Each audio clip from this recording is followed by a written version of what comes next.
نظریے کے مفہوم کے بعد نظریے کے ماخذ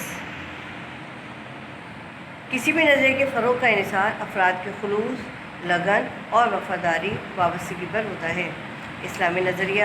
افراد کے ذہنوں پر اسی طرح انداز ہوتا ہے کہ اسلام کے ابدی اصولوں پر ان کا ایمان اور پختہ ہوتا ہے۔ اسلامی نظریے کا سرچشمہ قرآن مجید، سنت رسول صلی اللہ علیہ وسلم اور اسلامی تعلیمات کے مطابق رسم و رواج ہیں۔ یہ بات آپ اچھی طرح جانتے ہیں کہ کسی بھی مقصد کو پورا کرنے کے لیے نظریہ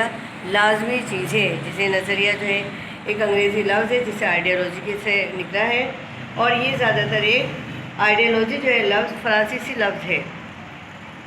اس کے اندر یعنی نظریے کا جو انحصار ہمارے پاس ہوتا ہے افراد کے اس پہ خلوص پر ہوتا ہے کہ افراد کس حد تک اس سے پرخلوص ہیں، ان کے اندر کتنی لگن پائی جاتی ہے اس نظریے کے تحت اس نظریے کو پورا کرنے کے لیے، اور ان کے اندر وفاداری کا عنصر کتنا ہے، اور وہ اس نظریے سے کتنی وابستگی ظاہر کرتے ہیں۔ یعنی جب ہمیں کسی نظریے کو فروغ دیتے ہیں تو اس کے اندر یہ تمام چیزیں ہمارے پاس لازمی ہونی چاہیے افراد کے اندر۔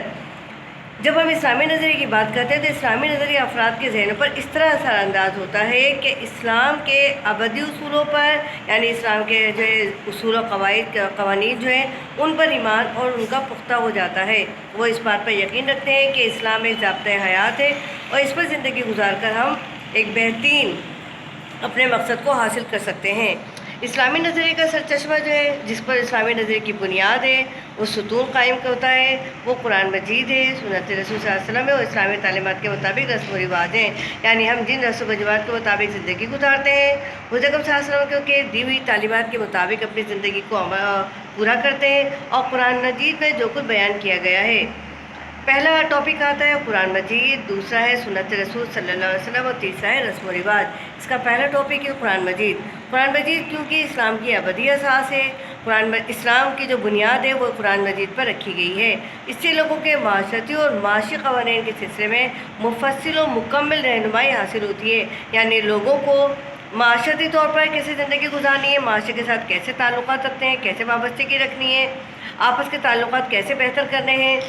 آپس کے اتحاد کیسے قائم کرنا ہے، معاشی طور پر جو ہے اپنے معاش کو، روزگار کو، تجارت کو،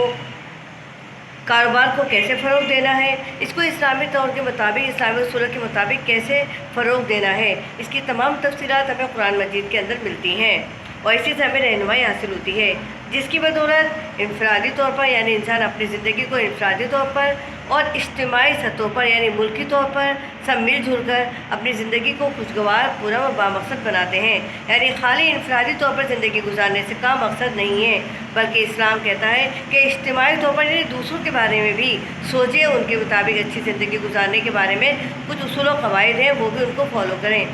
زندگی اسی وقت خوشگوار ہوتی ہے جب ہم دوسروں کو بھی خوش رکھیں، یعنی پرامن ماحول قائم کریں اور اپنے ملک کو پرامن و خوشگوار رکھیں۔ یہی زندگی کا مقصد ہے، اور خاص طور پر قرآن مجید کی اسلامی ابدی کا مقصد ہے۔ جب ہم دوسری بات کرتے ہیں سنت رسول صلی اللہ علیہ وسلم ہے، یعنی قرآن مجید کے اندر جو کچھ بیان کیا گیا ہے اس کی تفصیلات ہمیں سنت رسول صلی اللہ علیہ وسلم میں ملتی ہے، جیسے نماز کیسے پڑھنا ہے، روزہ کیسے قائم کرنا ہے، زکوٰۃ کیسے ادا کرنی ہے، ہمیں حج کے مناسک کیسے ادا کرنے ہیں، اس کی تمام تفصیلات ہمیں سنت رسول صلی اللہ علیہ وسلم میں ملتی ہے۔ ہمارے پیارے نبی صلی اللہ علیہ وسلم نے اسلامی احکام کو اپنے اقوال و افعال سے واضح فرمایا ہے، یعنی آپ نے کر کے دکھایا، بتا کے دکھایا، سمجھا کے دکھایا، تب جا کے ہمیں پتہ چلا ہے کہ نماز سے پہلے وضو کیسے کرنا ہے، نماز کی ادائیگی کیسے کرنی ہے،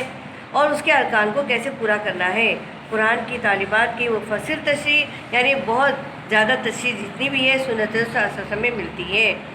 جو اسلامی اصول و قوانین کا بنیادی سرچشمہ ہے۔ یعنی خالی قرآن کو دیکھ کر ہم کچھ نہیں حاصل کر سکتے جب تک کہ ہم سنت رسول کی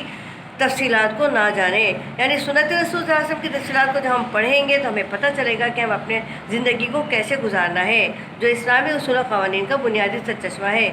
سنت ایک عربی اصطلاح ہے، اس کی لفظی معنی ہے ایسا راستہ